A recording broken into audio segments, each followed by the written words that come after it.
Pwede na to.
Picturein nyo na lang para sa amin.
Welcome to the second settlement of Spanish. Welcome to Santa Monica and Panay Capiz was built in 1774 but established in Capiz po mami sa 1581. It's made of coral stone. It's also egg white yung pandikit nila, yung wala pa yung semento po dati, and ang ginamit po yung apog. So mula po nung tinayo po siya ng 1581, hindi pa ganito yung kalakihan yung simbahan. So in-install talaga yung buong simbahan na po. Nakatapos po siya ng 1774. But the 1800s po siya ma'am, naging mayroon nasira yung simbahan by typhoon. Hindi naman po yung nakalagay doon kung anong nasira doon sa typhoon, kung baka baka bubong. Pero nasira din siya ng Yolanda, yung bubong. And ngayon po, nakikita natin marami po ang kawayan, so nagpipintura sila. This is the second settlement. Miguel Lopez de Legazpi po ma'am, after po ng Cebu, was called in Cebu. So ito po yung ikalawang land ng Spanish. Dito sa harap po ma'am, ito po yung harap po, the second oldest Calle Revolution Street, dito sa harap ng simbahan. Mula po doon hanggang dito po, papasok dito is the second oldest Revolution Street by Miguel Lopez de Legazpi. And 1566 po, so dito mayroon po tayo the people hall of Panay. So the Lord Fray Martin de Rada po na una po dito in 1566. So ito po yung simbahan po is Agustinian Church dati ng unang panahon. So binigay po ng mga Agustinong pari ng ano po na santo, yung patron saint namin, si Santa Monica is the mother of the Saint Augustine. So patron saint ng mga nanay. So sana tayo kung open po yung kumbento namin, pwedeng pumasok doon sa museum. So kaso po, sirado, wala po yung tour guide.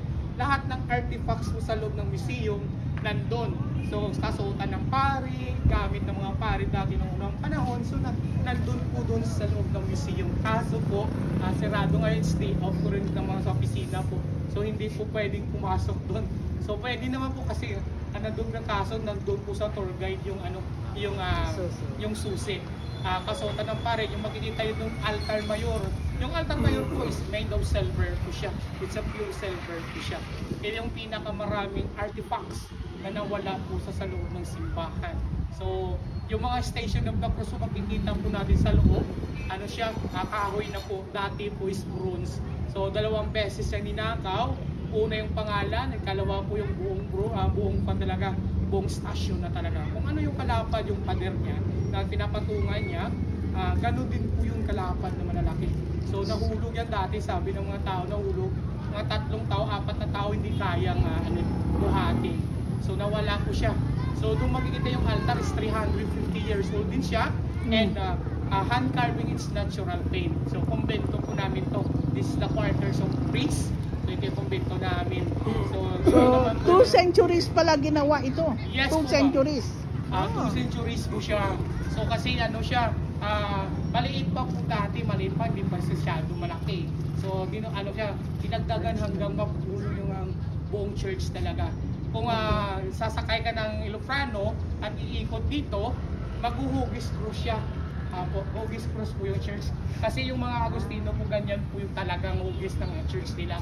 And yung belfry nila sa iba po ng mga churches, na oldest churches po, hiwalay yung belfry. Ito po is ano po siya, nakadugtong yung belfry. So hindi siya nakahiwalay. Dito din may makikita silang Old Spanish Well. Mas nauna yung Old Spanish Well doon sa simbahan. 1570 po yung Old Spanish Well. 1570 po siya sa likod. So pwede ibibida. So